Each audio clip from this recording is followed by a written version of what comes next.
And for your information, this session will also be recorded.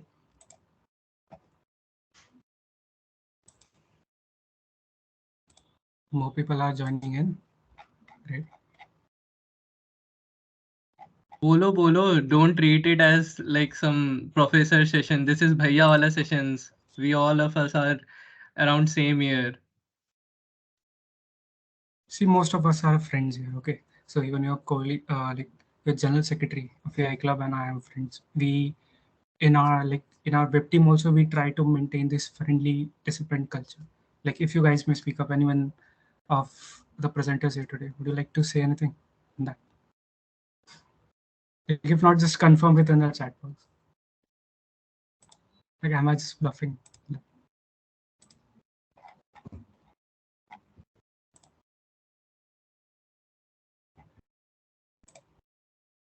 Okay, so yeah, guys are still getting like comfortable with us, so no problem. I hope so you will interact more during the session. So without wasting much of your time, precious time. So we'll like first start with the session. Initially, we'll cover the basics like what is GitHub and little bit how you create a repository, push, pull, request, all those basics things. Then we'll go to some collaborative skills that you need to know while using GitHub, especially feature branch workflow that I've specially covered, like especially mentioned my team to cover that topic because that is like what you can say. We use it all the time. We like you will get to know once the session starts, once the like presenter starts presenting. So we'll cover the feature branch workflow. Then we are going to cover one interesting topic that is GitHub Actions. I can guarantee you most of you must not even be knowing what GitHub Actions is. Like if you guys know, just prove me wrong in the chat box. Okay. Most of you are, I'm bet sure you won't be knowing what GitHub Actions is and how much important that is for you. Like you don't even have any idea like how you're going to use GitHub Actions in your future. Okay, so we have covered that part. And last but not least, we'll also tell you about open source, like what kind of interesting journey that open source contribution is, how you can build your profile, you can like solidify your resume, you can like demonstrate your development skills, collaborative skills using open source, and how get what role GitHub or what skills do you need to have of GitHub to open source contribute to any project. So without wasting any time, I welcome Khushi Agarwal and Sanidhya Sahu to start with the session. I'll be turning off my mic and camera.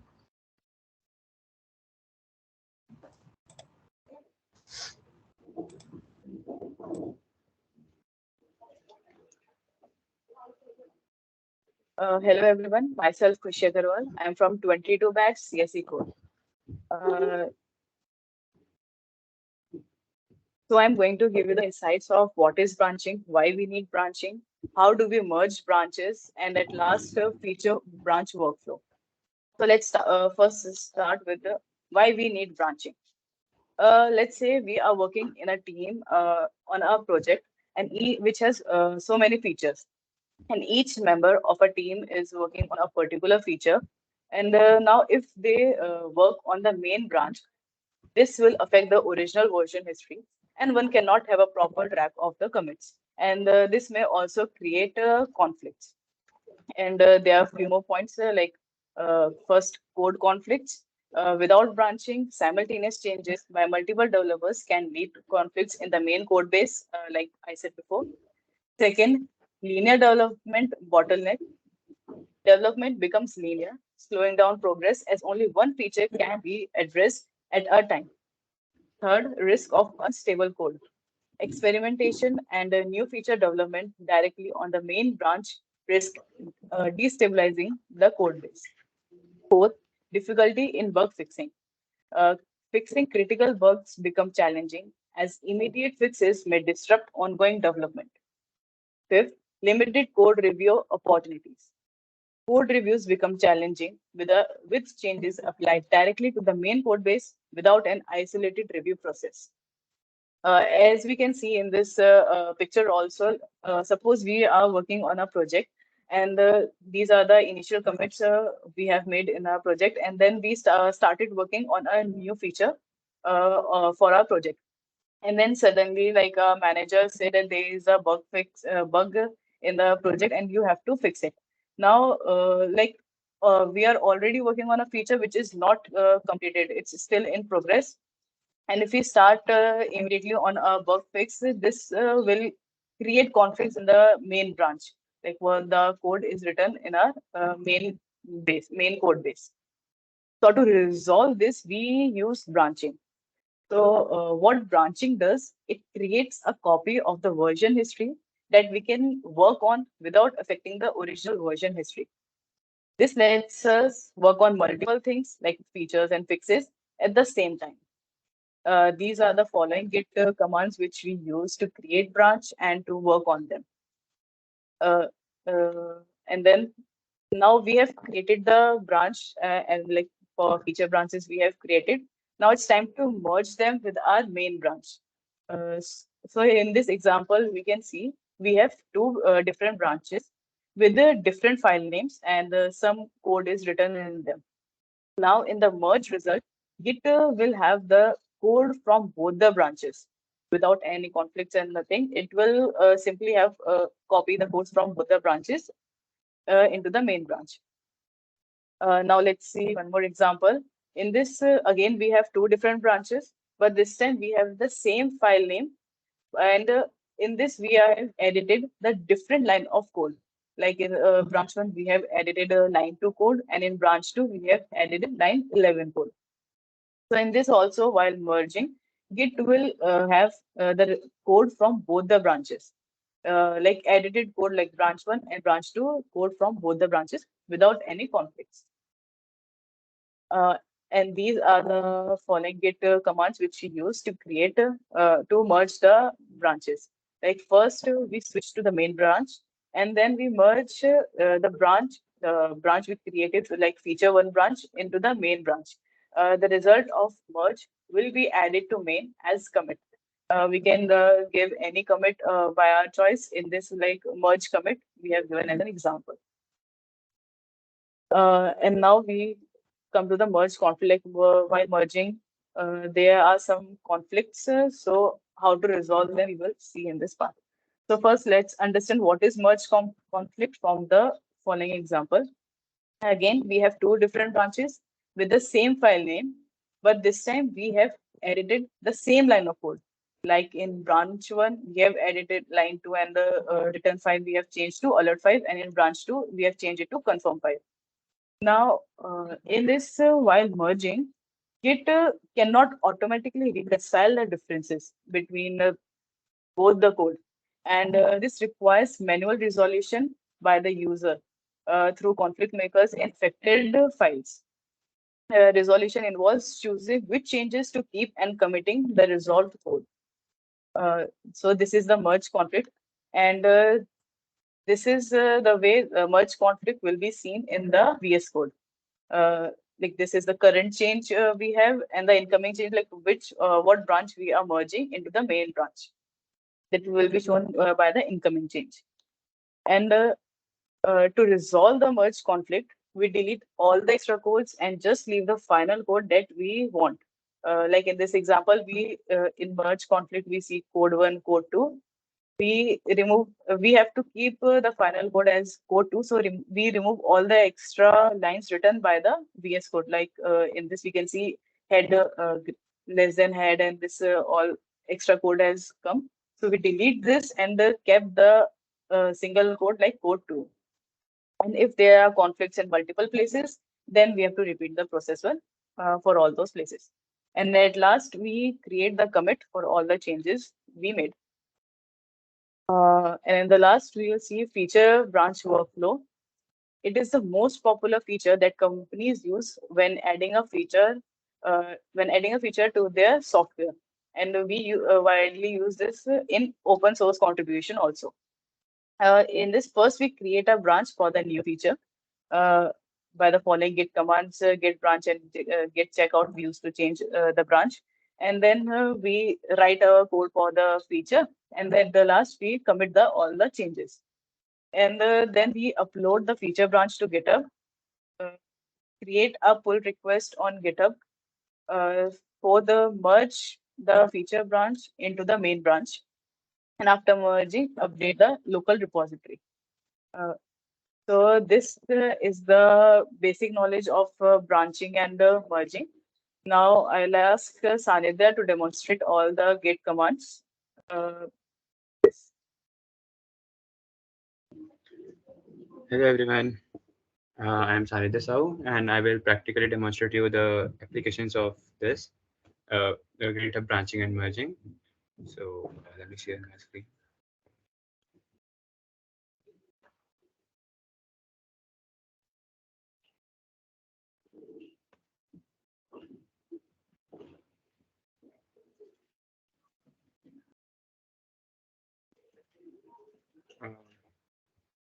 Screen दिख रही है?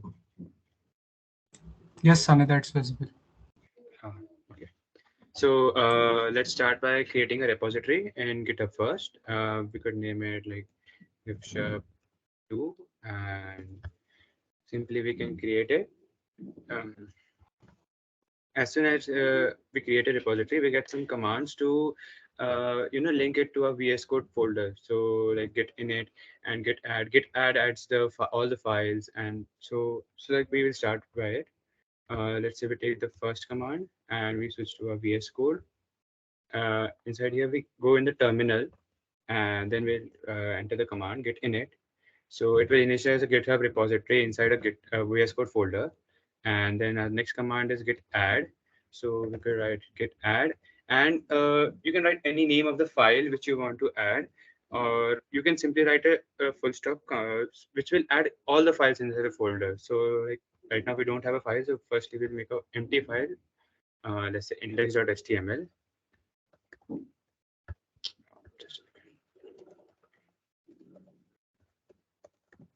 Okay, so now we will add this file. So git add and full stop. So it will add it, and now we will commit it to the repository. So get, we can see the command here, get commit and -m. Then we have to write a message. The message is for like when you are committing it, you can write short messages which describe when you are committing or like what you have made the changes. So we can write that. So it has committed in the master branch, and then we could set up the branch. And like we'll have to first set up the main branch. We can set up it by git branch -m main. So it will be our main branch where we will merge other branches, and the deployment will be done through main branch only. So it's done. And now we will add git by git remote add an origin. We could finally link like GitHub repository to the folder. So I'll link it, and it's done. And the only thing we have to do is push our folder into the GitHub. Now let's see, it's done. When you come to GitHub, if we reload it, we can see our index.html file. So let me just deploy this first so that you can see that deployment. So in the repository settings, we could see under the code and automation tab, we can see pages.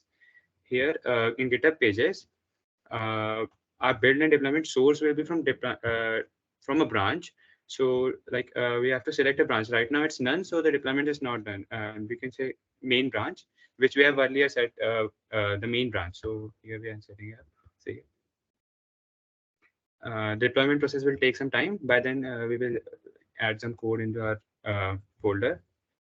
Let's say in index.html, we add this code.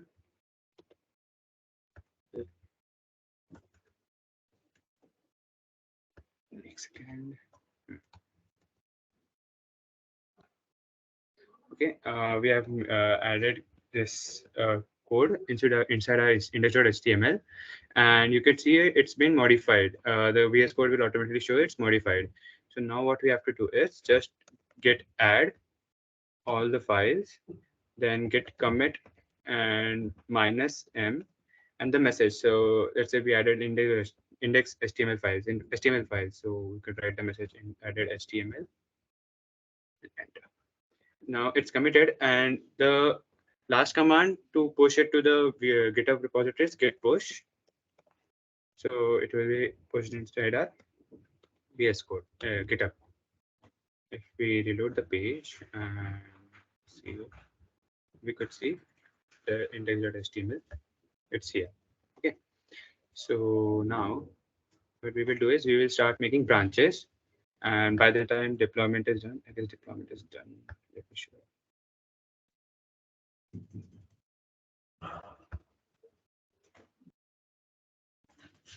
Yes. So the deployment was done for blank index.html. Firstly, we have pushed blank HTML, and now when we have pushed the HTML file, the deployment is under process. By then, we will make branches. So what we will do is make branches. So the command to make branch was git branch. So git branch, and let's say we want to add some style CSS to our HTML. So we'll make the branch with the name style branch, and that's it. The branch is done. Now we have to switch to the style branch. So the command is git checkout style branch, and the name of the branch style branch. So CVS code has sent us to switch to branch style branch. Now what we will do is make a new file style.css and push some code inside it. Let's say we have over here.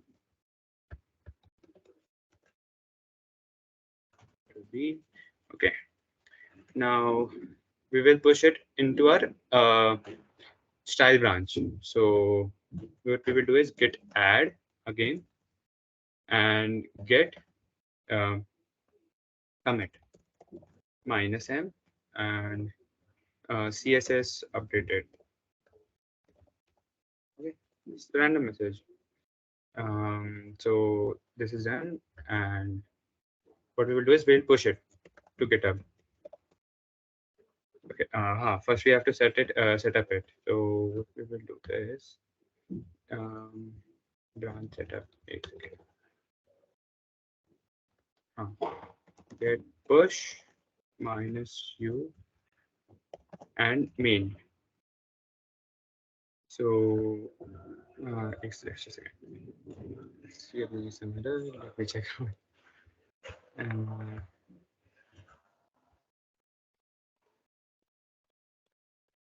Okay.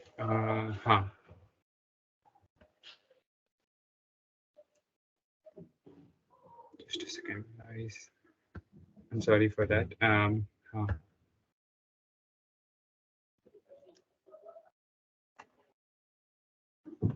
Command for it.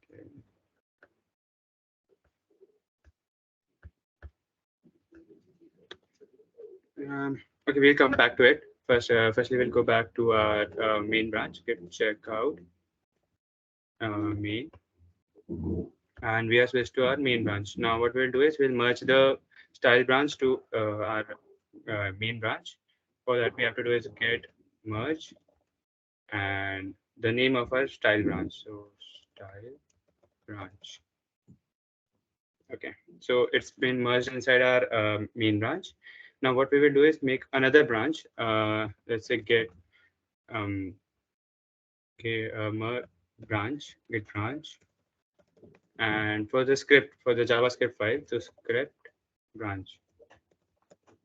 And now we will make a JavaScript folder, JavaScript file, the script.js, and we'll push our JavaScript code. Control-A, Control-C. Okay. And we'll add it.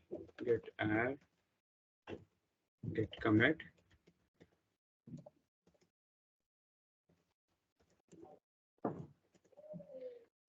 And now what we will do is go back to our main branch, check out main, and we'll again just merge this into our main branch.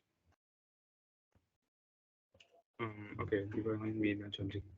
All right, so we can do it like this, and what we'll do is just put get push. So it will push our files to the GitHub, Now, when we come back to the GitHub and reload it, it will show us our files over here. Now, the deployment is being done. Reloading. So, just see. Deployment is in the process. So we can merge the branches and let's say, make branches different for like where the main branch is set for the deployment, and for the building process, we can use another branches so that we do not disturb our main branch. And let's just wait for the deployment to complete. Okay, it's done, I guess. Yes, and now we can see our complete model deployment over here. So let's say we select black soil and we select groundnuts. Now let's keep the nitrogen in something like this and predict. So it will get the give us the prediction. Like let's say we need 17070 fertilizer, and let's say now we change the nitrogen value to 23, potassium to 1, and phosphorus to 21, and predict. So it will show us now urea fertilizer. So this is how we practically implement the branching and merging. And while merging, we get some conflicts, like merge conflicts. So Kushi will present you how merge conflicts can occur as a contributor. Kushi. Yeah. So I'm presenting my screen for that.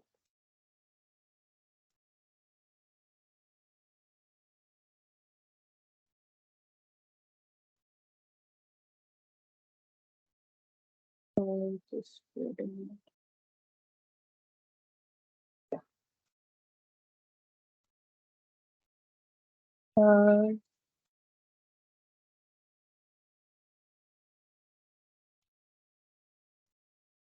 So we come to our VS Code. I have created a folder named GupShup, and in this we have no files. Right now, there is nothing in the GitHub in our folder. So first, wait a minute. Just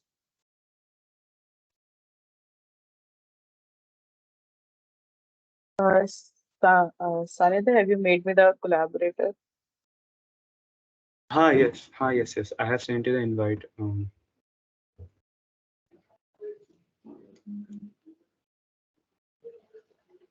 If not, I'll just send you the link if you want.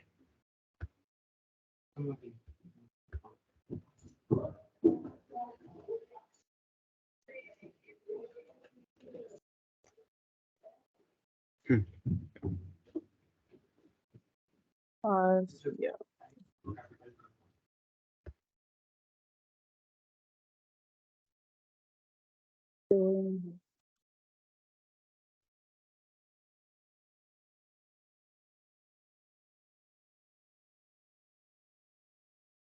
Just wait a minute.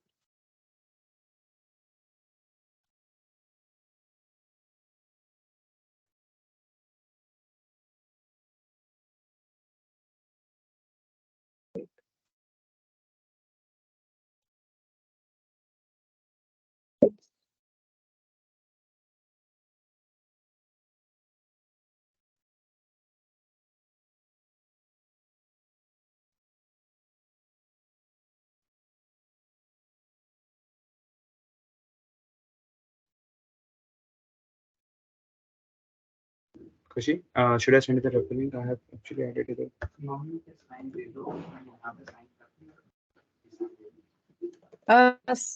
Send me the repo link on हाँ WhatsApp. मैंने भेज I've sent it.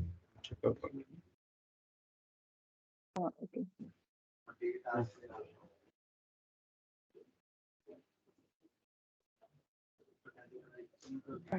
Just a second. I don't know. हाँ फिर से भेज रहा हूँ मैं. I don't know, it's showing the error. हाँ नहीं चेक करना एक बार फिर से WhatsApp चेक कर.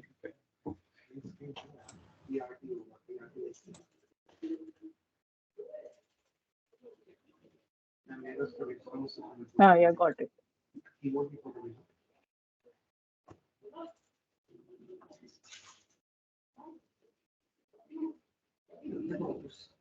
Yes. So this is the GitHub repository which Sanidhya just created. Let's first clone this repo. So from here, I will copy the link of this repository and go to my GitHub, go to my VS Code and open the terminal.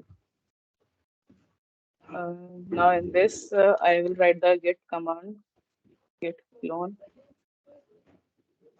and just wait for whole repository to get clone.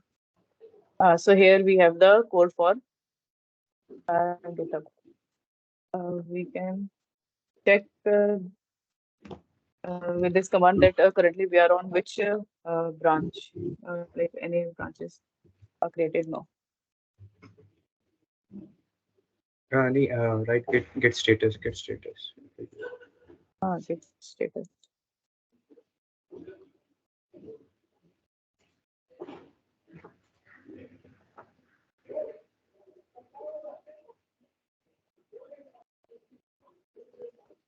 Not a Git repository.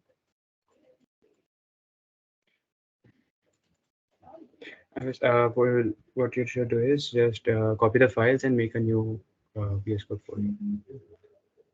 Maybe. So I'm just running the git in this.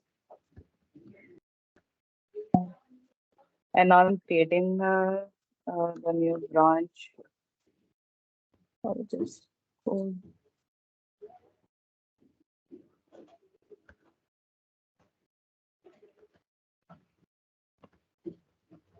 I have sent you the files on WhatsApp.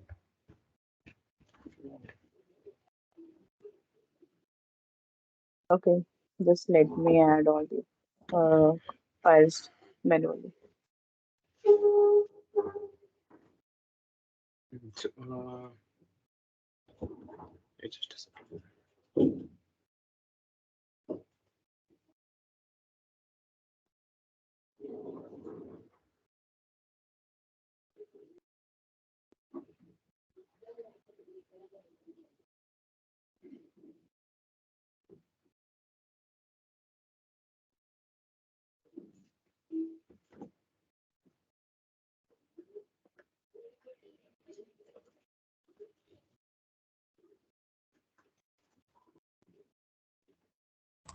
Sanidhya, till then, just send the deployment link in the chat box.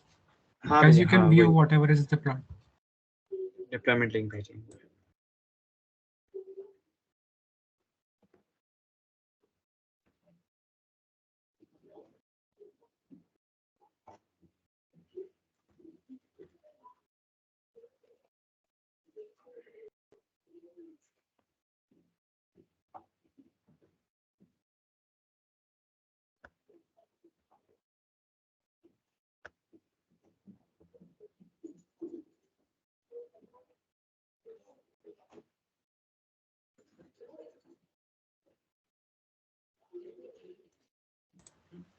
Okay, guys, in the meanwhile, so you guys have asked some doubts, right?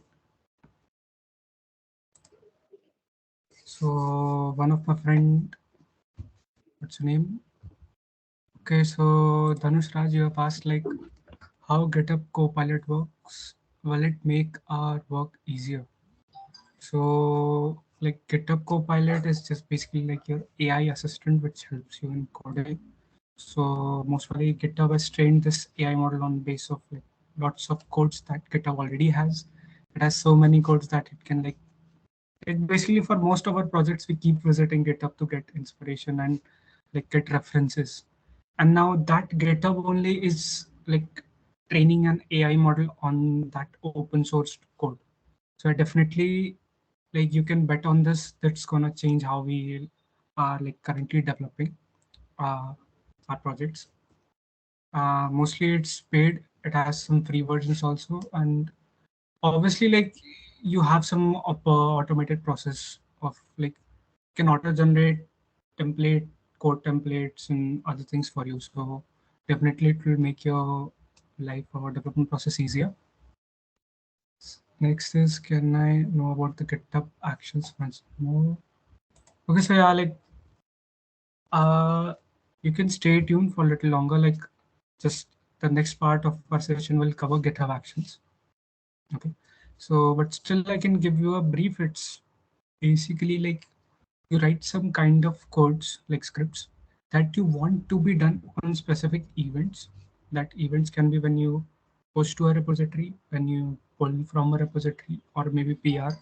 There are numerous others also, but these are just a few examples. So like your friend Sarfaraz is going to cover that part. So let me leave it to him only. Okay, so next question is from Chancharini. Okay. Is the main branch already set to on stream, or do we have to do it with -u?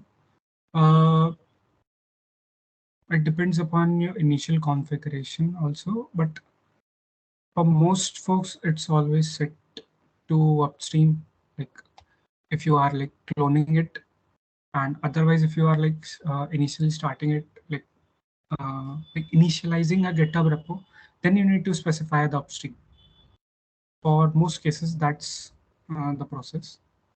Sorry, I missed one query. In one of the commands used, GitHub -u, what does u mean? U is mostly used to set the upstream, and upstream here is the main branch. You can also push to other branches. By default, it's the main branch or your current branch, you can say. Okay, guys, just a second.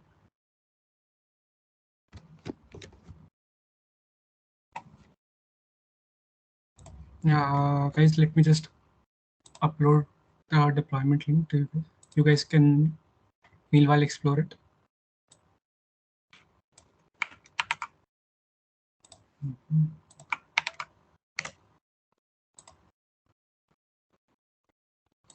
Guys, chat section is working for you, right? You can see the message. You can maybe show some reactions at least.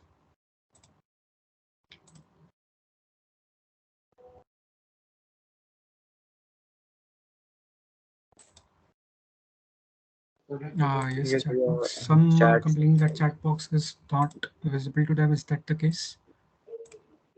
हाँ chat भैया just chat box का I guess issue है कुछ. Mhm. Okay, Kushi, guys, you may continue. Sorry for interrupting you guys in between. Kushi, you may take over. Yes. Uh, Sorry for the inconvenience. So let's start with our merge conflict. And I'm going to demonstrate with the merge conflict. So these are the files I have added to the Sorry, Kushi, are Git. you muted or something? You're not audible. No, she is audible. Yeah. Okay. So first I'll create the new branch naming in this I'm showing like changing the background color for our website and naming the branch as a BG color. You can name it anything. Now we are switching to our the branch which we have created just now, BG color. And in this now I'm making a change in our background color. So let me show Kushi, you. I guess you are muted. No, Piyush, we can hear her. Yes. Audible. Yes, it's audible. Okay. So let's just change its color to pink. Just changing it to show. Now I have made some changes and now it's showing here M sign. It means I have modified my file. So now I add all the changes, make a git commit.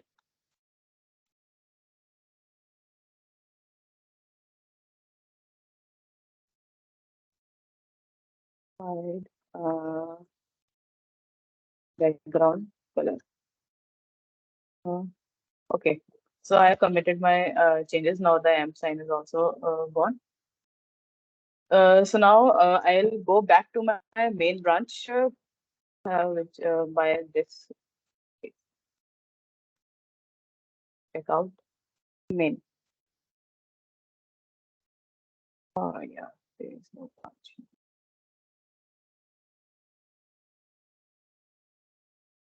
Master branch it is.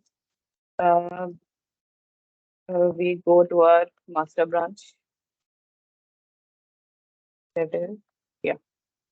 Now we have switched to master branch, and now I am making changes in the master branch. Like we can see that our background color has come back to the original RGB.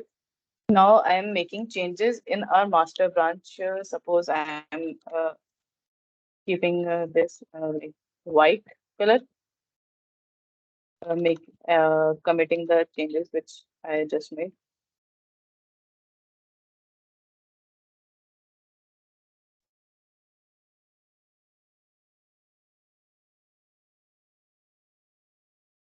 Uh,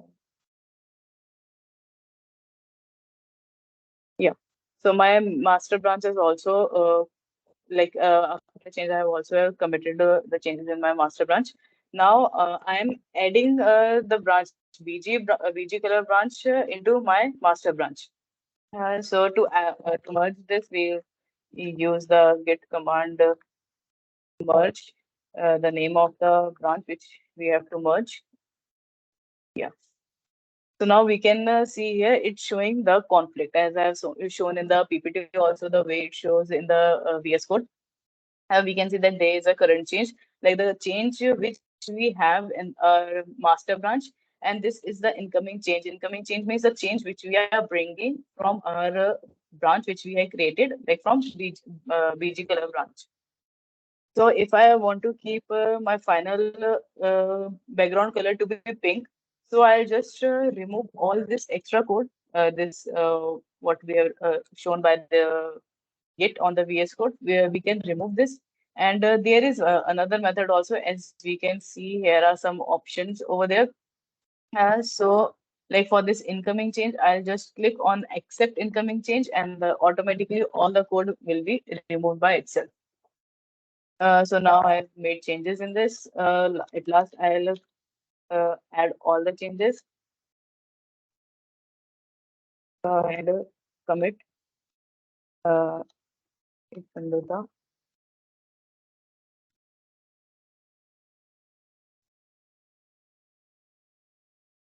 like final background. So yeah. So this is the merge conflict and the process how we resolve our merge conflict. And you may ask like how why this merge conflict has arises. Like in previous Sanidhya has shown the merging in that there is no merge conflict, but in this case we got a conflict in our merging.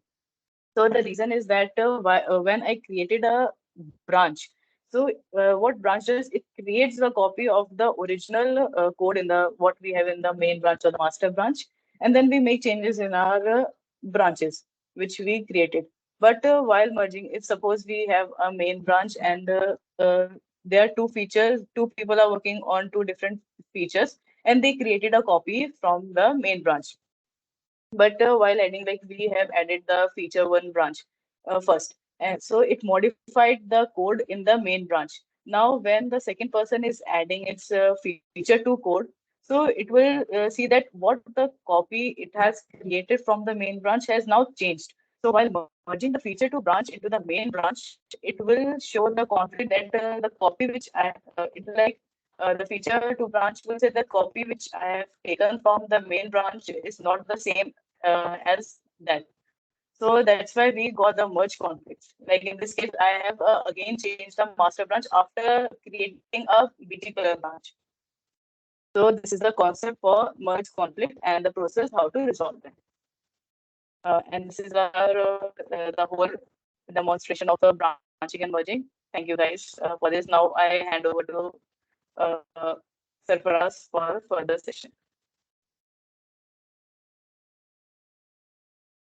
And if you guys any doubt, so please ask in the chat box.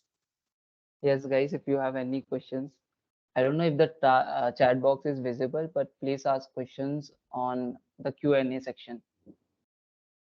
You can also unmute, guys. Yeah. You guys can totally be frank and talk to us. Okay. Guys, I will just like to interrupt in between. Sorry to say, but I believe some of you are facing issues while chatting. Some of you are, for some of you, chat section is not visible. So what you can do, I'll send one link, and like if you guys have joined the GupShup's WhatsApp group, you can also post your queries there. Okay, I'll also try to pick up your doubts from that WhatsApp group. Okay, I'll just post the chat link in the chat box. Sarfraz, you may continue. Okay, Bhaiya, thank you. So now I'll start. All right. So I'll share my screen.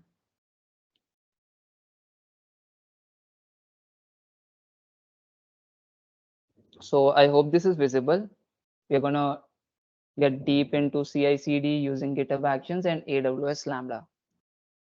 Okay, so I have to turn on my video also, right? So I'll just turn on that. Okay. So this is about me. I'm Sarfraz, second year student at PIT Bhopal, currently pursuing BTech in AI and ML. I'm a full stack developer at Settle. I work as a freelancer at Upwork, and I'm the web team member at AI Club. So these are some of my links. And now this is the roadmap slide where we are just going to see what is supposed to be done throughout this session too. So the first thing we'll do is understand what is cloud deployment. Then we'll get into the introduction to CI/CD. Then we'll understand what is AWS Lambda, and we'll also try to create a Lambda function. So that will be a demo session. Then we'll move to AWS ECR and Docker, GitHub Action, and the same fertilizer model that Sanidhya and Khushi shown a few minutes ago. And at the end of this session, at the last stage, we'll combine all of these things that we are learning throughout this process, and we'll deploy this fertilizer model to AWS Lambda. So let's get started. So what is cloud deployment? I think you guys just saw how Sanidhya deployed an HTML file to GitHub. That can also be considered as a cloud deployment. GitHub is basically storing the HTML file and serving to a lot of users. So cloud deployment is nothing but simply executing your programs on a cloud platform like AWS, Azure, Google Cloud, or running your server-based application on these platforms, or as simple as just storing your HTML, PDF, and serving these files through these platforms. Okay. Now the question arises, or the question arises is, why do we do this? And we do majorly because we want our data to be accessible by more people, and we want it to be more secured, right? And these companies have worked a lot in securing the data, right? So they have already worked a lot, and if we build our own infrastructure, it will take a lot of time. So we want a simple solution in which we don't have to spend so much money. So these platforms, AWS, Azure, Google Cloud, have already worked a lot from their end, and we just pay a rent kind of money to just host our data. Okay. And the best thing through this process is that you can scale it. Like initially you might need a small amount of RAM store, or ROM, and data, right? You want small resources, but as the people who are accessing your data increases, as your viewers increases, you might want to scale it. You might want your data to be easily accessible, right? So scaling becomes really easy in these platforms because you just have to increase your resources, right? Now This is like the main topic of this session, which is CI and CD. So let's break these two words. CI is continuous integration, which talks more about the testing process, the pre-deployment process. Okay, what's pre-deployment? It's simply whatever we are doing before deploying it. We are building it. We are making some test on it. We are checking if there is no compilation error. There might be some runtime errors which we face, right? But that the developer has to handle. So all these things comes under CI. We do some testing and we find some errors. What's continuous deployment? So continuous deployment is deploying every time we update the code.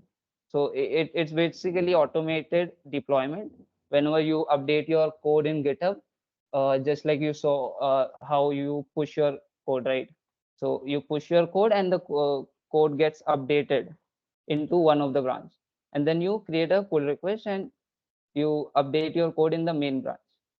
So when that happens, you want your code to be updated in the cloud platform, and then all these people, all your viewers can see the updated code, the new version basically. And yeah, there are some other benefits. It speeds up the delivery of the new feature and fixes. All right. Now we throughout this session we want to understand CI/CD and how we can do it easily, and we'll use a lot of.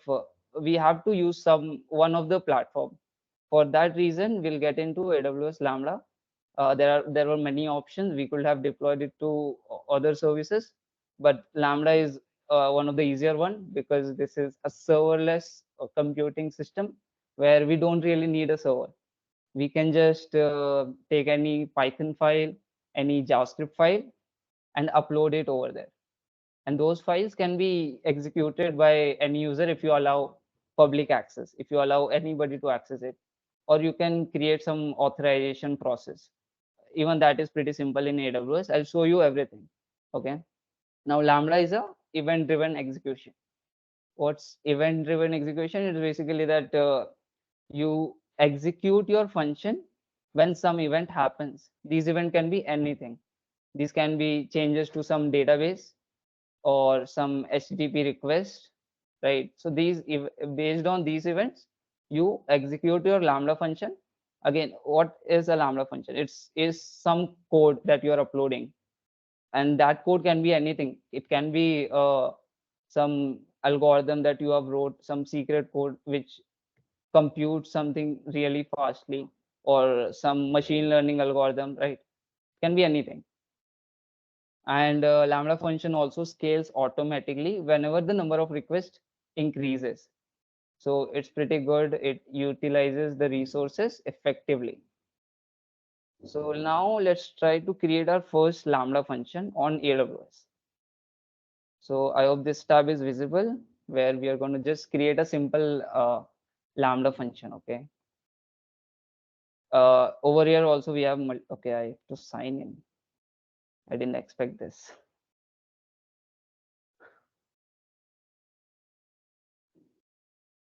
Yeah, so this is a free trial account, right? So you all can get it pretty easily.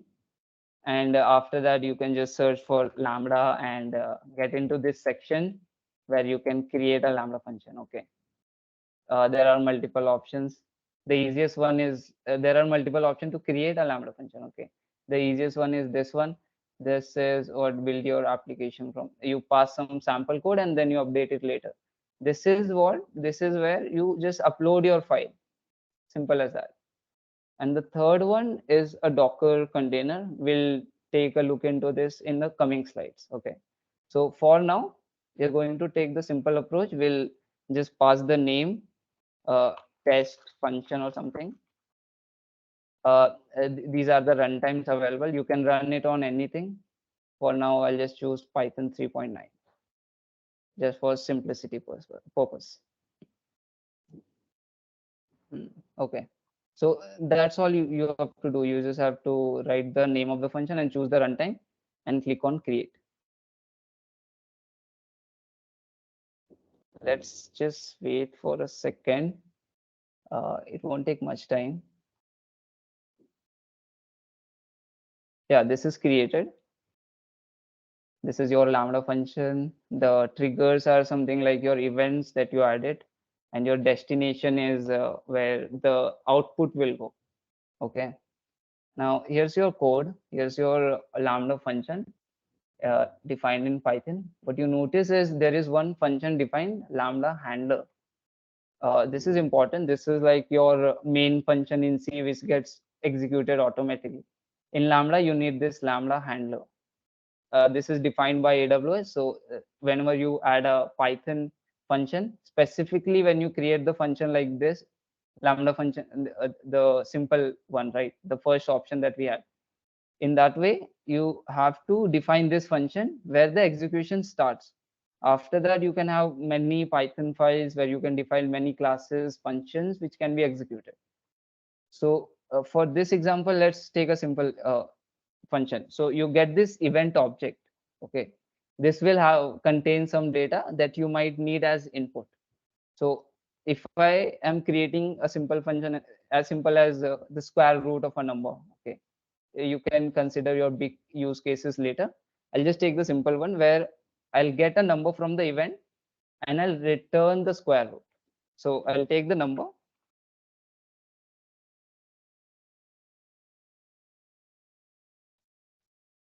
I'm just assuming that this event will always give a number.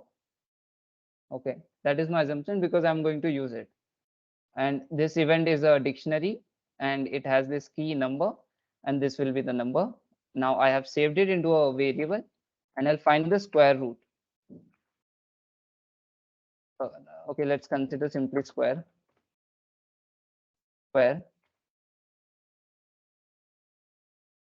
Okay, so we have got the square of this number, whatever is coming into this Lambda function, and we are going to return this. Sir, for us, can you zoom in more because I think we cannot see exact. Okay. Yeah, fine, fine. Yeah. Okay.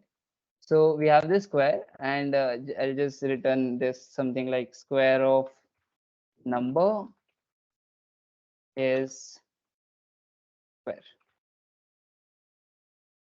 This will be a formatted string, and we'll simply return this. So now we just click on deploy, and this will be updated. The code is getting updated, and we can do our testing here. So the dictionary that was being used is the same event dictionary, where I can pass the data that I want to pass, right? And as I've written the code in a way that the number property has to be there. So let's say I pass number as 8 and test it. Okay, we have got an error. There is some invalid syntax. I guess there is some invalid syntax. Let's check it. Okay, I've entered equal 2 times. Let's just deploy again. Yeah.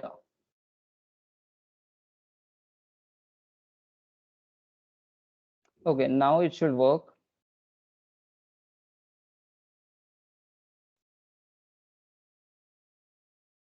Okay, I again made some silly mistakes. I guess number is typed wrongly or something. Yeah.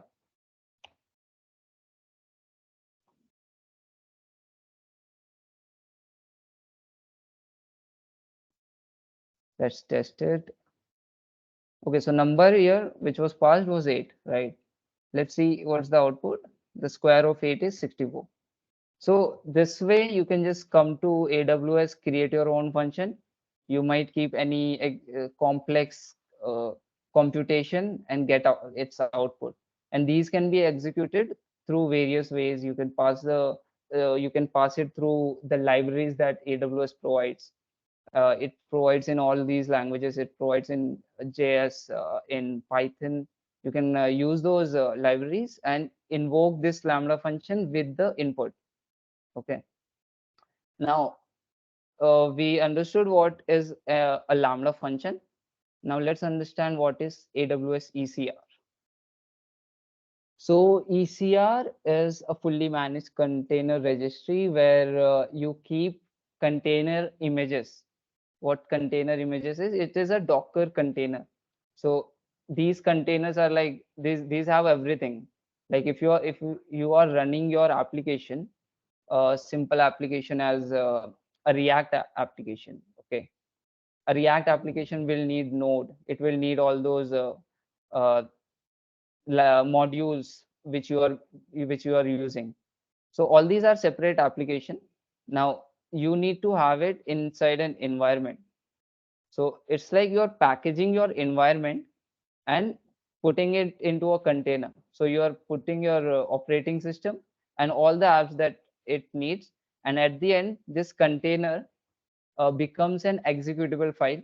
So this file can be executed now with all the environment being same. So now if this container is being executed on Mac, it will give the same output as it is being executed on Windows, because the operating system of the container is same in both the cases. So that's the use case. That's how like Docker is being used everywhere right now. So now these containers at the end becomes a image, a file, and these files needs to be stored somewhere. Just like you keep your files in GitHub, you store your images in these registries, and ECR is one of those registry where you can keep your images. Okay, so consider any use case, any Python file, and you can package all your you can package your Python version, you can package your libraries that are being used and put into a container, and you can upload to ECR. Okay, do I have to sign in again? So this is the ECR page. We'll just see how it works. So I might already have few repositories. I can show you how you can create one. You just have to enter the name of the new ECR repo. Let's say GupShup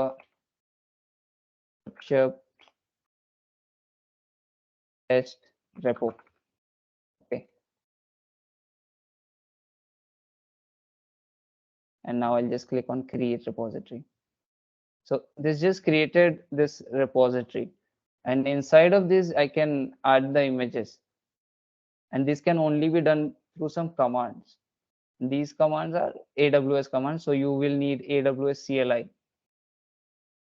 and you will have to understand what Docker is. Docker, you have these Docker commands. Dockers also have their own CLI, using which you can build your images and you can deploy it. Okay. So that much of understanding of Docker will be really helpful in the coming slides now. So now let's get into GitHub Actions. So there is one specific tab in GitHub which most of us ignore, but it's one of the really powerful tab, which is the Actions tab. So these are actions, right? And what are actions? It's like some automation tool. Let's see some bullet points on it. So this is an automation tool. You can have a set of tasks that can be executed on GitHub. The best part is this is an event driven automation platform. So how it helps is these events can be like push, pull, or some GitHub event. And in most cases we use push. So the moment you push your code to your main branch, you want some event to happen, and using this using this task or automation platform, you can automatically deploy your code to some AWS some cloud platform like AWS Lambda, right? And what is CI/CD? We already understood what is. So it supports CI/CD. You can do your continuous integration and deployment.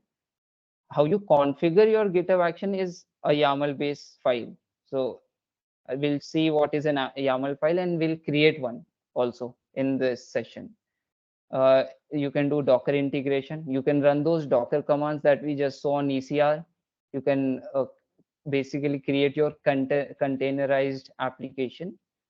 And the best part is you can see the visual feedbacks. Now, how it makes it easy is GitHub marketplace where you can find actions. You can find actions, and a set of these actions will become your a workflow file. Okay, let's see where how what marketplace gives you. So when you search for GitHub marketplace, you can get into this site. Let's see some actions.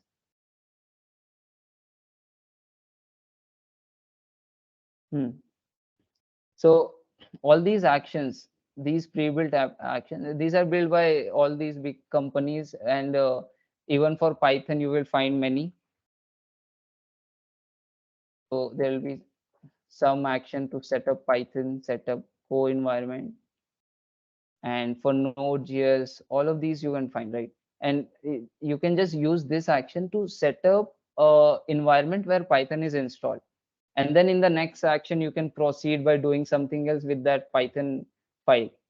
Okay, so that is GitHub Actions, and config git will configure it at the end. But for now, I'll just show you how it looks like. I have this template. Okay, I'll show you. This is one of the action, and each of these action can be found on the marketplace. If you search for actions github slash checkout at v2, how it is written is actions is the GitHub repo, and this is the version. So you can easily find it on GitHub marketplace, and there will be all the readme files here where you can understand what it does.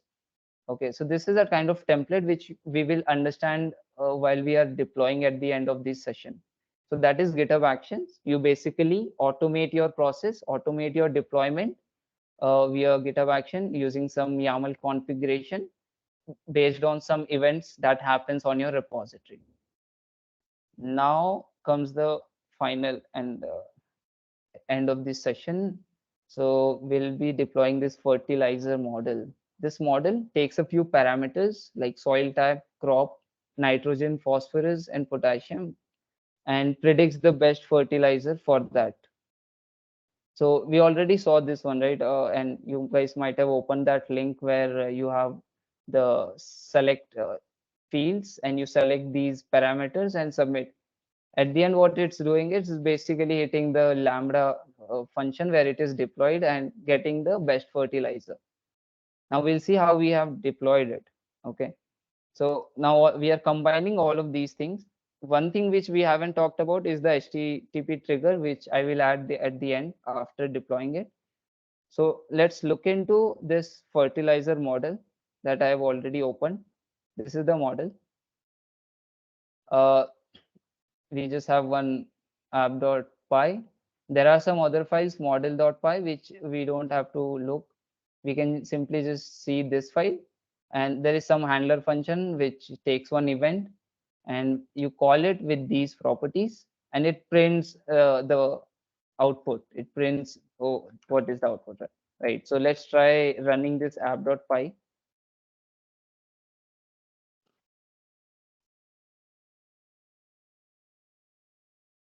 So here's the prediction for the inputs that I gave. Based on these inputs, this is the output.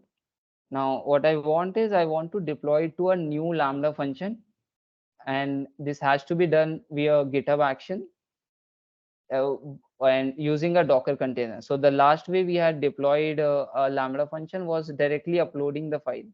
Okay, this time we want to upload a container image automatically, and then lambda has to update its executable file from that ECR repository where we will be uploading a container image.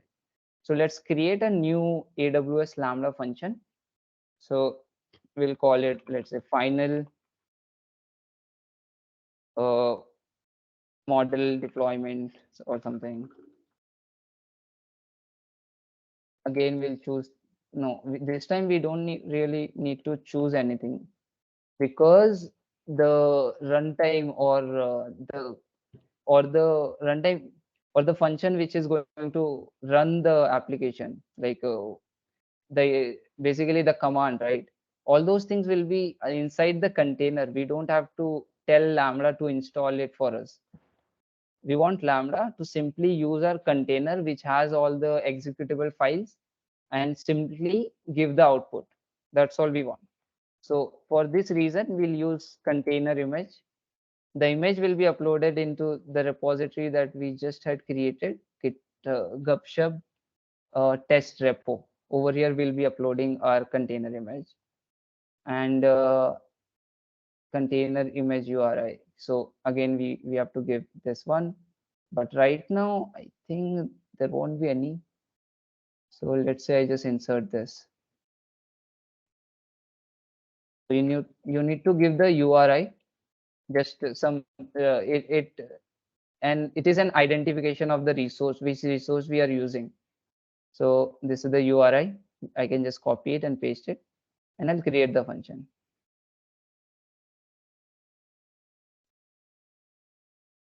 Okay, it did not do anything because this resource as of now does not have any image. We can see this repo is empty. So before creating a Lambda function, we have to deploy an image to this repo. Let's try that using the template that we have. Okay. So I'll tell you how, I'll again explain how you can configure a Lambda GitHub action. So one of the folder that you need first is .github. And then you, inside of that, you will need another folder called workflows.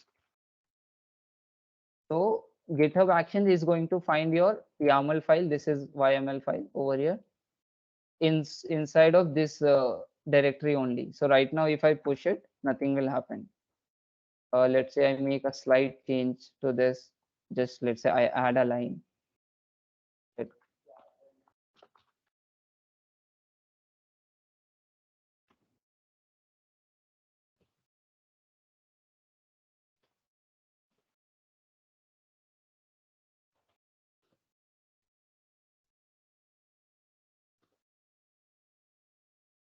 So this is the branch, get push origin, learn CI/CD. I'm into this branch right now because the main branch is already deploying something and I don't want to touch that branch as of now.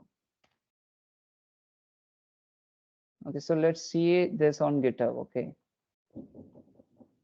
Already we were on this fertilizer model and we can go into this learn CI/CD branch, which has some slightly different code and it has no workflow actions.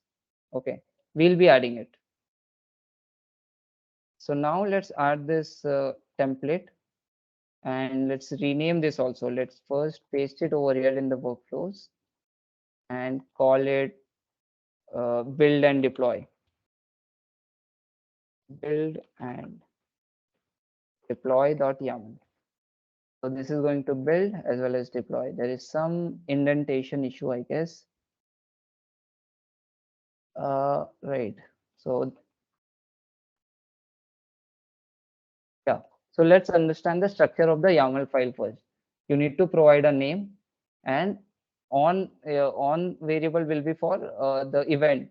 So we are just saying that on push of the branches, and over here you have to specify the branch. So I'll just say whatever the name of the branch is, learn CI/CD.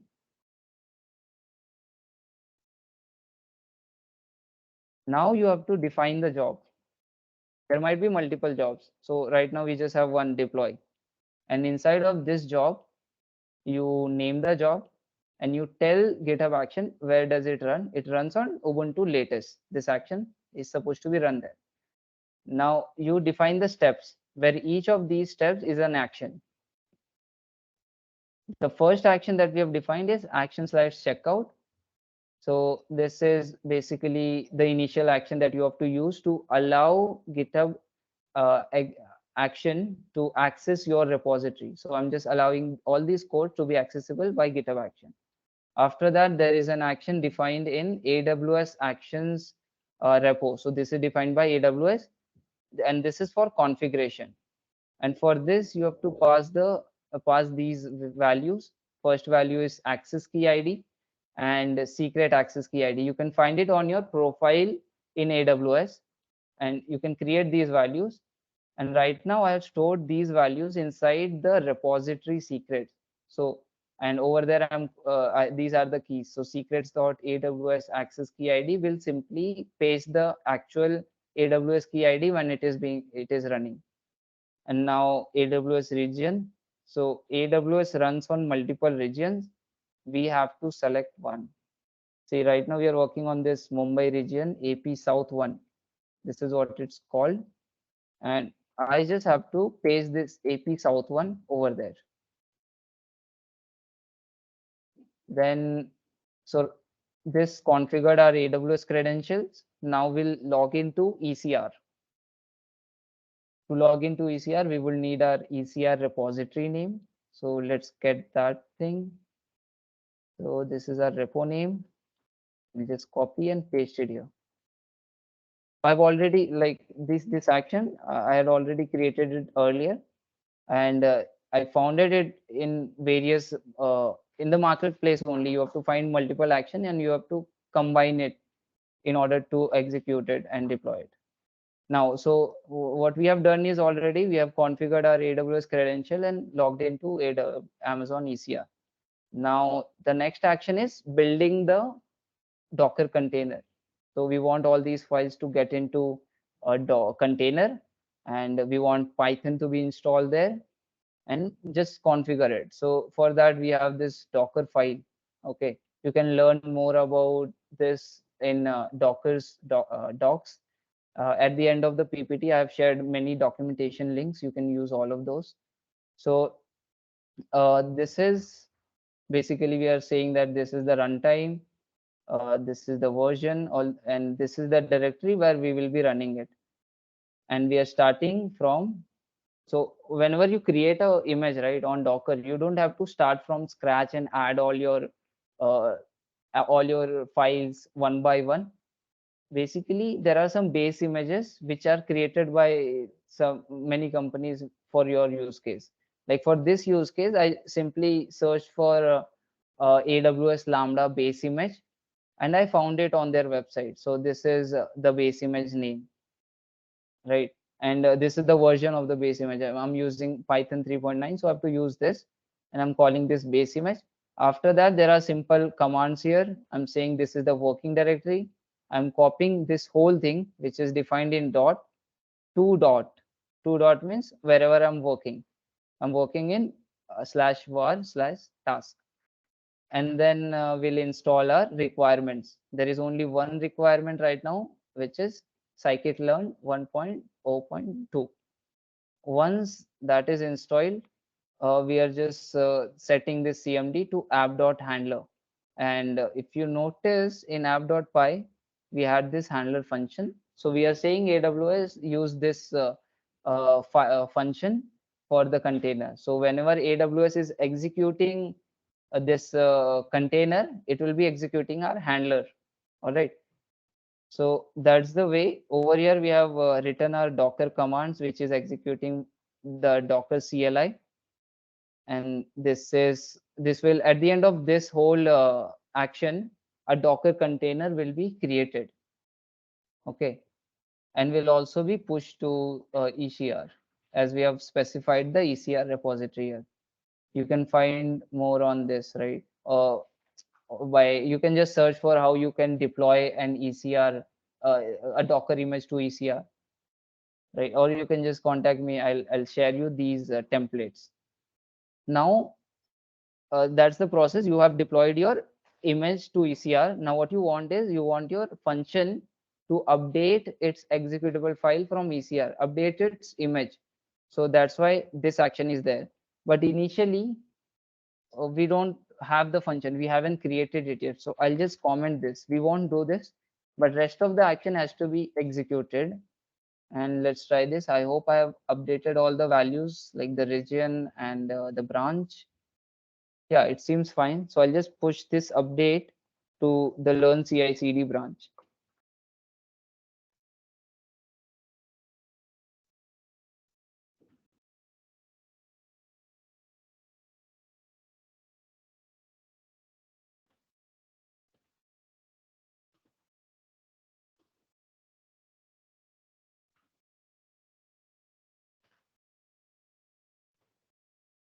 Now let's see if it is being executed, if GitHub action is handling our action. Okay, so we are seeing some yellow, orange dot something here, and we can see what is happening inside of that if we click on the details. So see, these are the steps that we had defined: configure AWS credential, login to Amazon ECR, and we are right now it's building the container for us. It is installing Python, it is installing scikit-learn, NumPy, SciPy, whatever is required for our application. So once this is installed, it will push, it will, okay, that is just post login to Amazon ECR. So it's like logging out. So let's just wait for a few seconds. It won't take much time. And after, once this is completed, we'll see something over here. We'll see some image being updated here.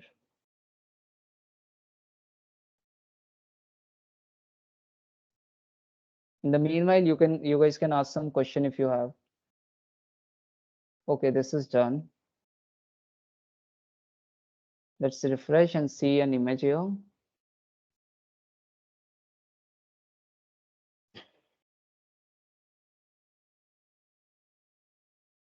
Okay, so we have this image. This is an image tag. And now we can create our function finally. So we can click on browse image. Okay, let's refresh. So this is the repo, and you select the image tag.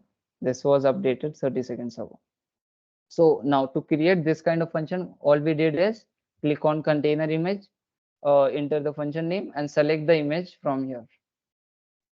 So everything is set. We have defined our Python version, we have installed the required libraries, and we are creating the function, which means after creation of this function, we should be able to do whatever we did in this VS Code.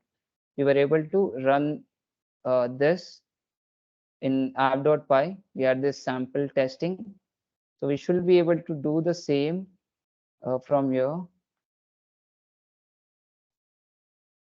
Let's see. From the test section, let's try testing this one.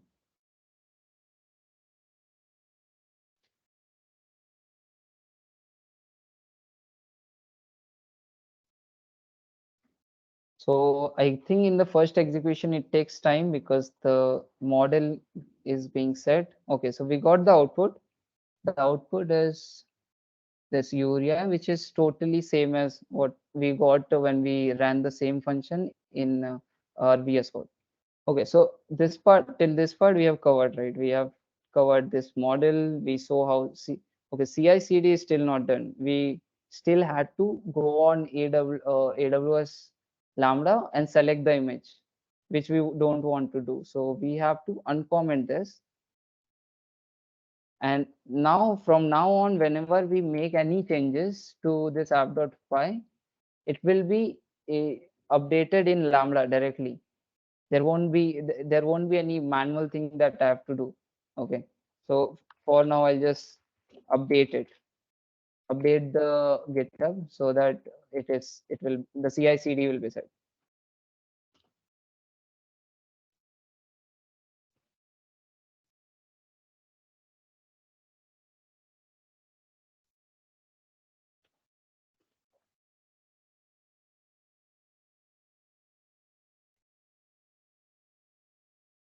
Okay, I think this is done. So again it will execute, and I don't think we have to look into that. We'll just continue with the final topic, which is HTTP trigger. So we have covered everything now: GitHub Actions, AWS ECR, AWS Lambda, CI/CD. And now what is HTTP trigger? We want to set an event now to AWS Lambda. We want some event to, based on some event, this needs to be executed, right? So for the trigger purpose, I'll just use HTTP trigger. Create a new API, HTTP API. I don't want any security. I just want it to be open for now. Add. So now I'll get some URL based on which I can execute our function anytime. This is the endpoint, API endpoint. And if I directly enter it, I think I'll get error because I'm not passing anything. Yeah, internal server error. Now for that, so this was pretty simple, right? I don't, this is self-explanatory. You just click on add trigger and you just select the API and the HTTP trigger and it gets added. You have to do nothing. You might enable course if you are using in some other application. For now, this is done, but we want to see some output here. For that, we have to pass some values. Now let's look into our app.py again. I had configured one more thing, right? Which is if this query string parameters is available in the keys of event dictionary. What it means is if the HTTP trigger is the event, right?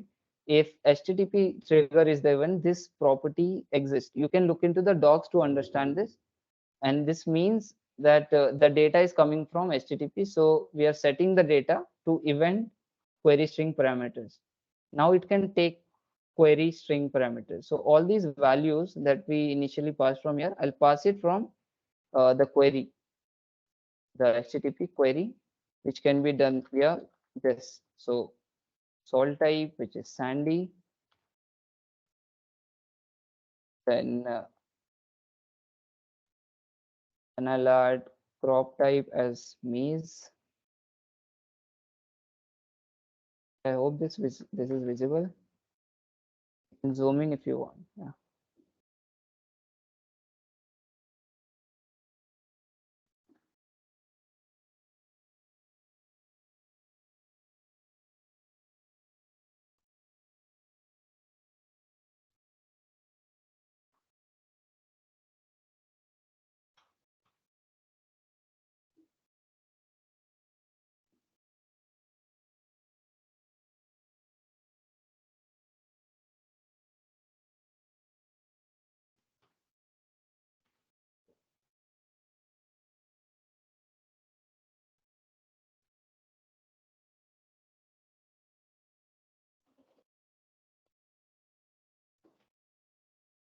I hope this works. What is it?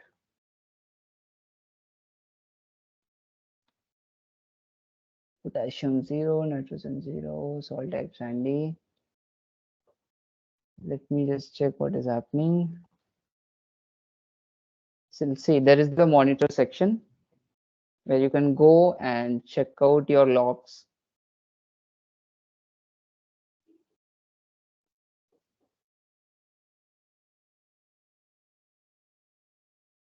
There might be some issue with uh, the URL that I'm entering right now. Nitrogen 36. It's fine though. Let's see.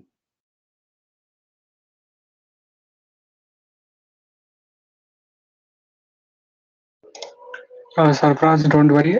I've shared your earlier Yeah. deployments link in the chat box. Okay, you have shared it, right? Yes, yes. I guess they have now got an idea how it works. Oh, okay. Okay, so shall we end this session? So let's, yeah. So these are some of the links that I also wanted to share. You have docs for Lambda, docs for ECR, Docker docs, GitHub Actions, Marketplace, and also our model on GitHub. Thank you, guys.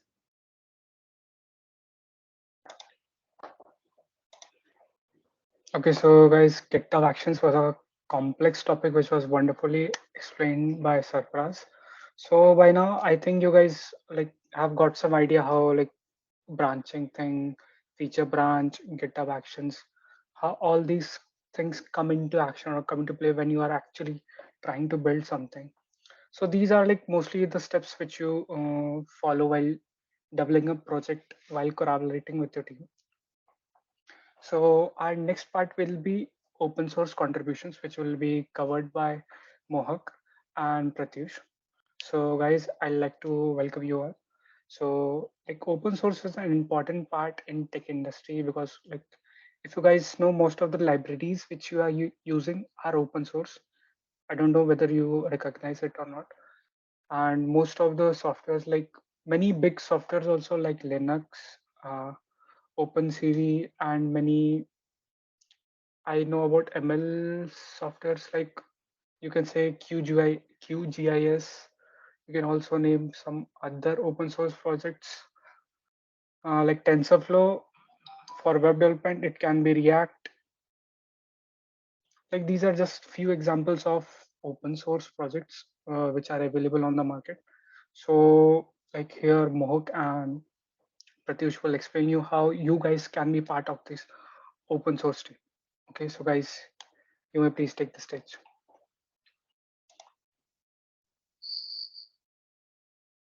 Okay, good evening, everyone. This is Pratyush. I'm from the 22 batch. I am currently a second year undergrad in health informatics in VIT Bhopal. Okay, so now let us have a look at what open source contribution is. So let me share my screen.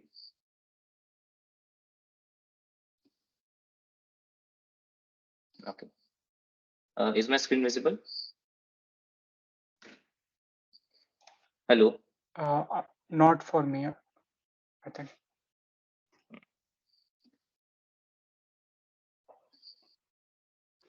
Now.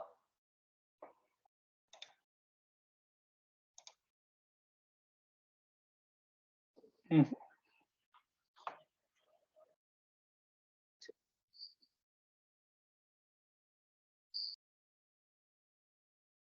Now. Like try rejoining the meet. Okay.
Guys, is my screen visible?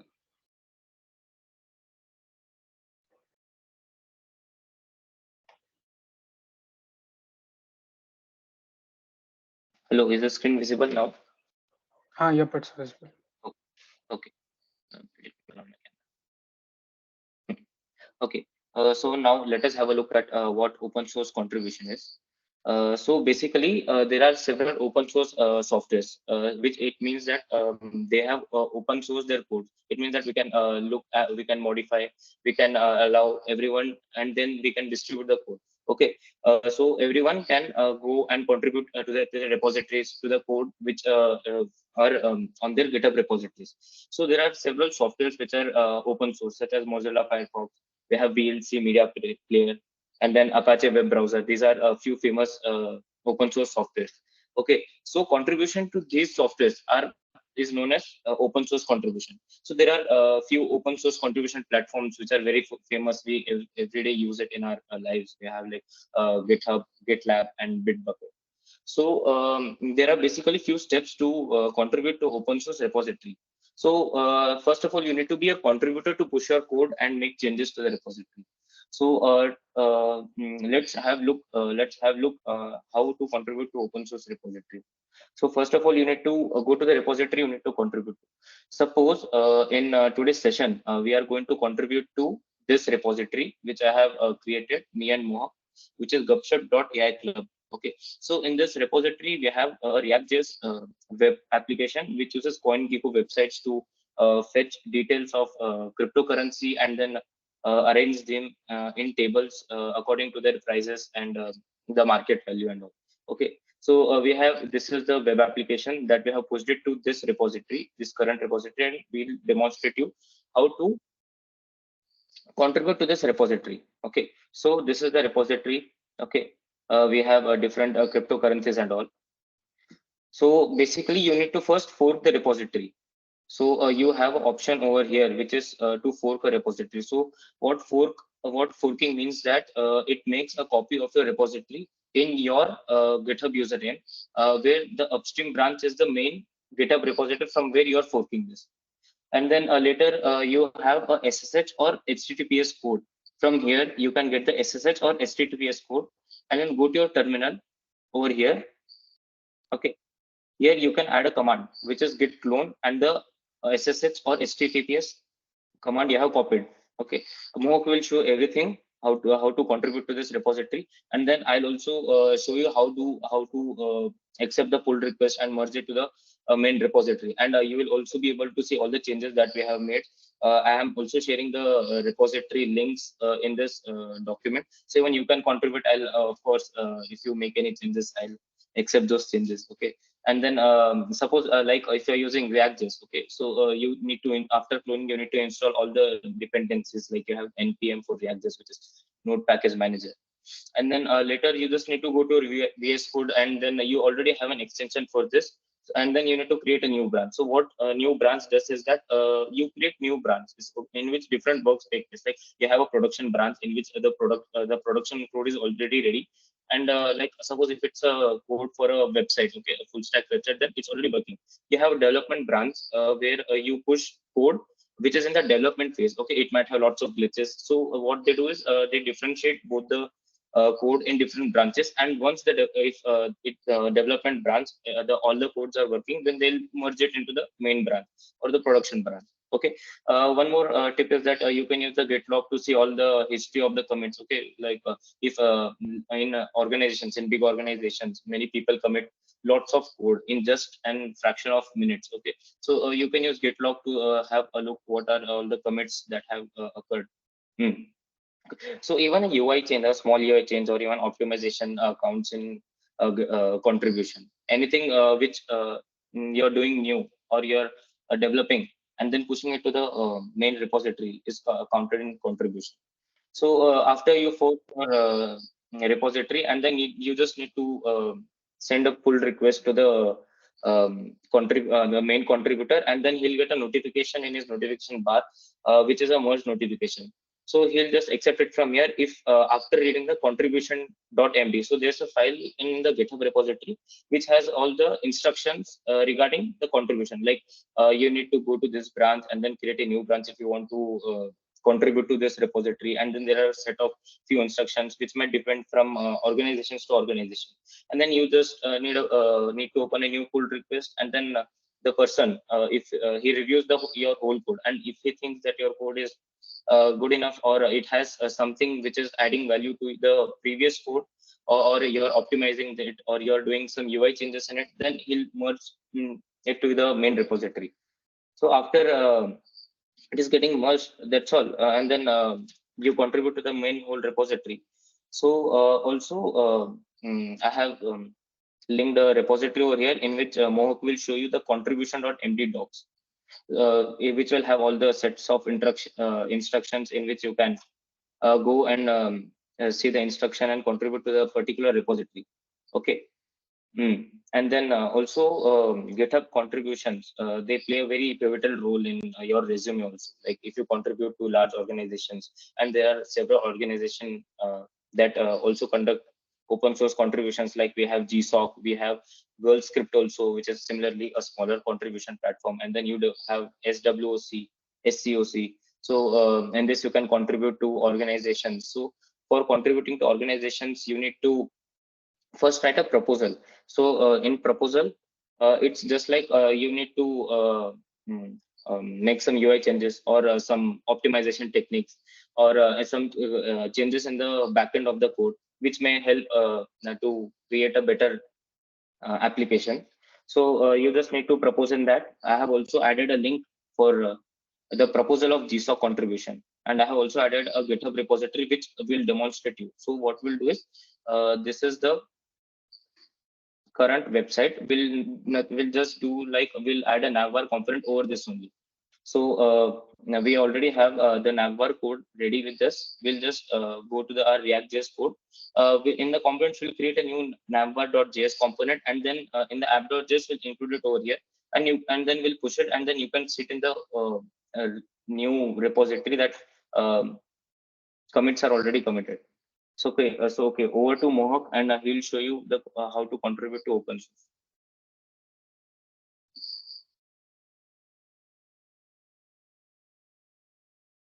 Hello, am I audible? Yes, you're audible. Yes, Mo. I am Mohak. I'm from BAI branch, 22 BAI. So today I'm going to explain about open source contributions. So basically what we have, once again, I'll share my screen.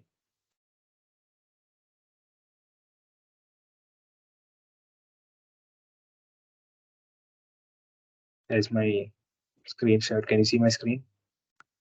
Yes, it's visible. Yeah, okay. So what we have here is the repository of Express.js. Express is basically used in the backend and all. So Express is an open source project. So here in the issues tab, we can see a lot of issues that need fixing. There are a lot of bugs or features that need to be added. So when we click on the issue, we can actually find the issue from here, and then we can fork the repository. I will show you how to do that, and then we can contribute to this. So when you're contributing to open source project, there are a set of rules like such as guidelines that you have to follow. Those rules are in the contribution contributing.md file. So here you have to maintain each and every vocabulary, logging issues, what and all changes you have made, what and all you're contributing, all such kind of things. So now this is the repository in which I'm going to show you how we can contribute to open source. So first what we have to do is we have to fork the repo. So when I'm forking the repo, it will ask me to enter the repository name. Now I'll create the fork.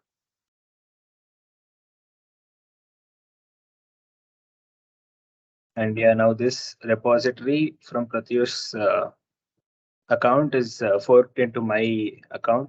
So what I'll do is we'll copy the GitHub link from here. We'll open our terminal.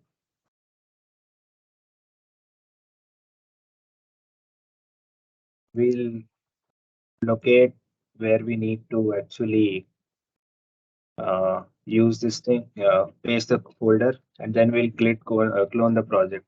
So when we get clone, all the files will be cloned into our folder. This might take some time depending on the repository size.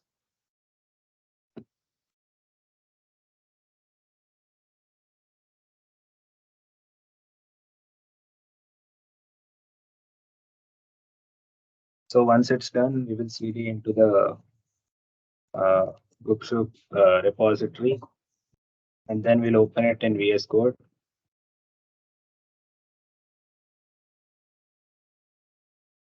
So once we open into the VS Code, so what we have to do first is we have to create a branch. So we create a branch to avoid conflicts, that and all has been discussed already. So to create a branch, we'll use branch checkout B, and we'll enter the branch name. Naming of branch will be if you're adding a feature feed slash the branch, we're going to be adding a navbar branch. So I'll name it feed slash navbar. So now we can see here that the branch has been changed from feed navbar. So what I'll do is I'll install all the packages from npm. And while the packages are getting installed, we'll go to components. We'll create a new navbar.js file.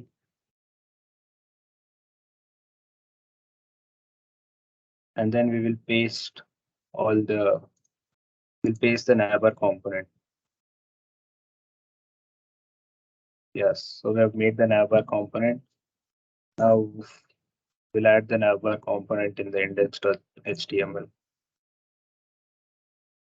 Sorry, app.js.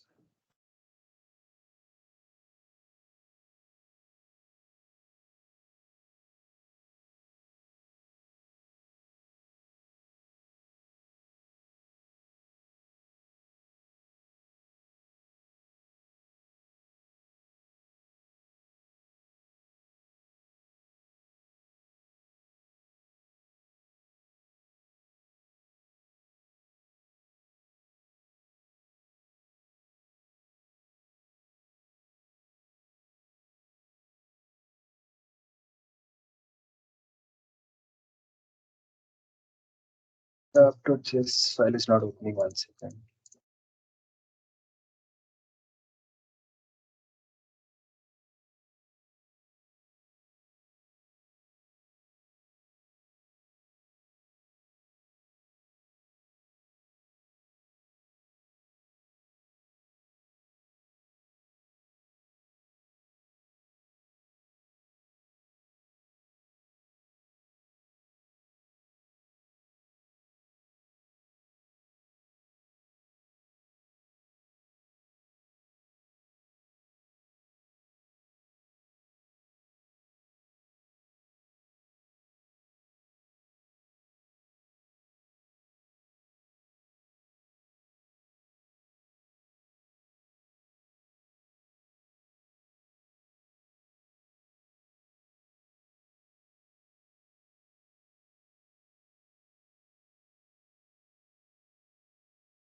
Yeah, so over here we will add the navbar component. So once we add the navbar component,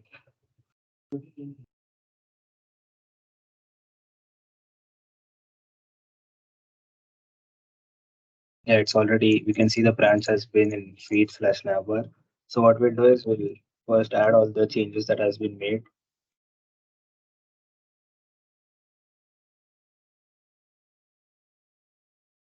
So to avoid this, we'll actually make a git ignore file.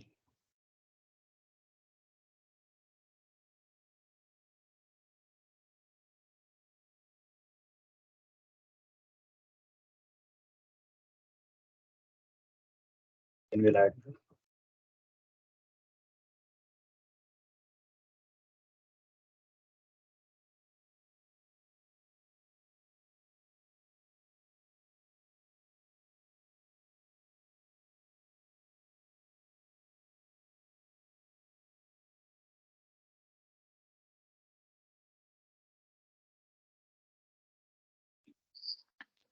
So it's basically like we are making some UI changes to the navbar. So Mohawk just added a navbar component in the components folder, and then he copied the code of a new navbar which has just rounded borders. And then it is a floating navbar with Z index and all. So he added a new file to that, and he'll now be pushing it to the main repository. He'll first open a pull request, and I'll be accepting it. So this is what is done. So all the files that have been introduced are getting added to the repository uh, to make it local account.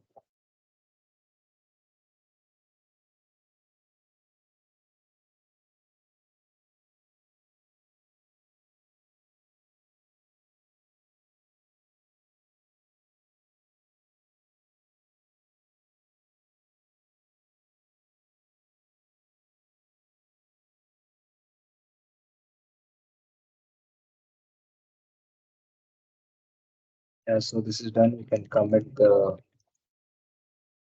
use git commit m, and then I'll added navbar. Oh, yeah.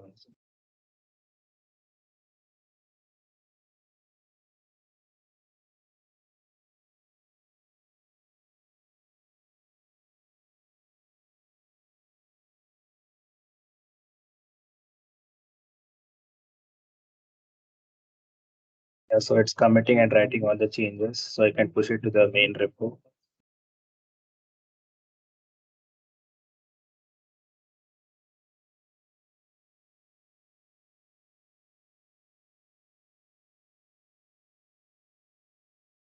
Yeah, so once it's done, we can push it to the Git repo. So we'll use git push origin and the branch name. So branch name is fiat/navbar.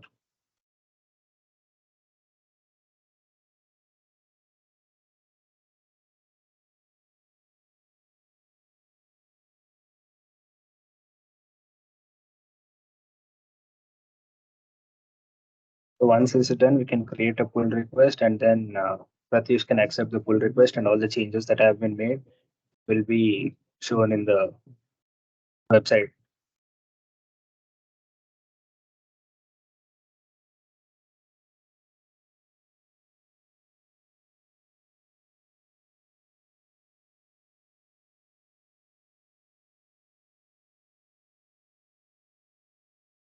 So if we go back here and if we reload, you can see we get an option to compare and pull request. So here basically in the contribution.md file, you'll be given a set of instructions to add here so you can provide a proper contribution. So now I'm not going to do anything. I'm just going to add and create a pull request.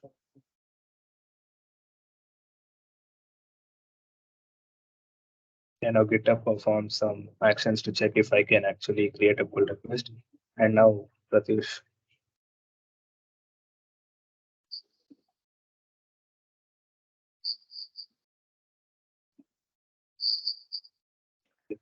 Also, Mohak, just I received your pull request. Let me share your screen and accept it. If you want, I can show you the website also. Yes, yes. Just show the UI changes till then. Okay, so this is. Can you see my screen? Yep, it's visible.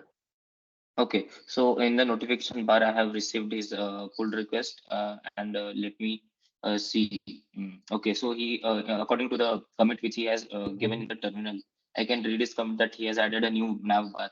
So I just need to select over here and click done. So what this will do is this will merge it to the existing repository, and now you can just go to the same repository, the old one, and then you will see the updated code over here. You can see all the recent commits also. So let me show you that.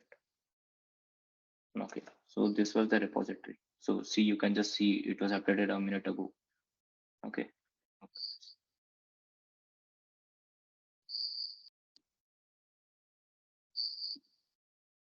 Okay. So now it's open, and this is the website where he has contributed. So even I will send a document link. Usually I will send it in the WhatsApp group.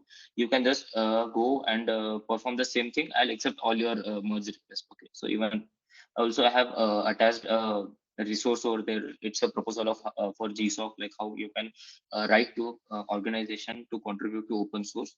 So screenshots and every steps and all are written in that. So that is how you can contribute over there. And this repository's link is also over there. So, and also if you have any doubts, I have also attached LinkedIn's of AI Club, Piyush Bhaiya, mine and Mohak's also. You can reach us anytime.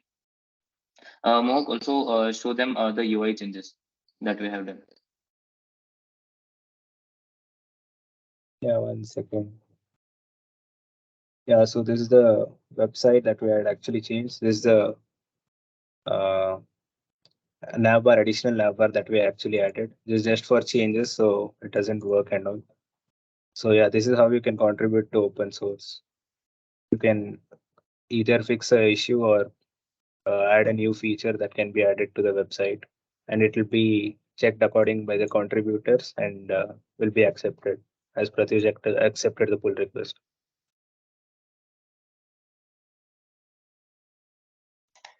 Thank you, Mohak and Pratyush. That was a great session. You guys really well explained what open source contribution is and how one can do it. So, guys, this was all from us. Thanks for joining. If you have any doubts, you can reach out to us. You have our WhatsApp group, and like you can find whichever way you feel to contact us or like ask us any doubts. So that is all for today. Good night. Yeah, that Thank was a you. great Thank you, everyone. session. Thank you. All the juniors also, great job.